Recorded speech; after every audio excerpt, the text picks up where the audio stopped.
السلام عليكم. وصفتنا اليوم هي المناقيش الفورية بالعجينة السائلة، وصفة جدا مميزة لأنها سريعة جدا وتجهز معانا بوقت قياسي وتعطي نتيجة مذهلة.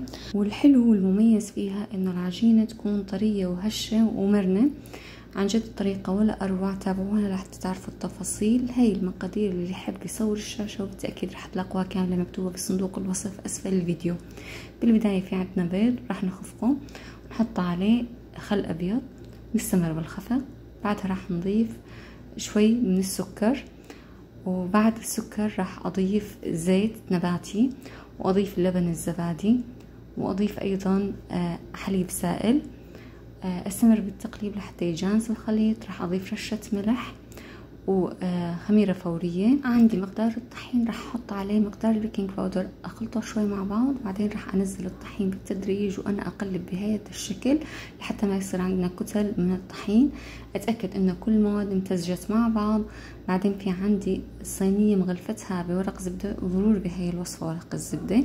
أتأكد إني أنزل الخليط كامل، بعدين أوزع الخليط على كل الصينية. أنا عندي مقاس الصينية 30 سنتي 28 سنتي.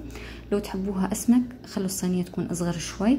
بعدين أنا راح أضيف زيت زيتون بهذا الشكل على السطح، وأفرده وأنشره بواسطة ظهر الملعقة، لأنه قوام العجينة عندي يا سائل مثل قوام الكيك، فلذلك لازم نتعامل معه بحذر. بعدين أنا راح أحط عليه زعتر. ممكن انتم ما تحطوا زيت وزعتر، ممكن تحطوا جبنة او اي نوع اخر تحبوه من المناقيش.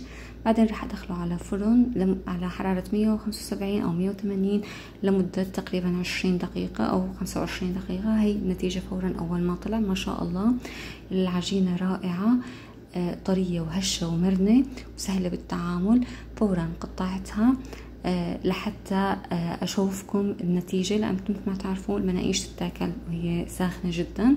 هون ما شاء الله يعني عندي اياها تحمرت من الاسفل بشكل مثالي، وعندي ما تتكسر لما اطويها. سهله جدا بالتعامل ولذيذه جدا. والحلو انه ما تحتاج تخمير، ما تحتاج اي وقت، مجرد انه نجهزها بسهوله ونحطها بالفرن. كمان ما تحتاج كمية كبيرة من الطحين للي ما يحبوا يستخدموا النشويات في كميات كبيرة. أنصحكم تجربوها وإن شاء الله راح تعجبكم.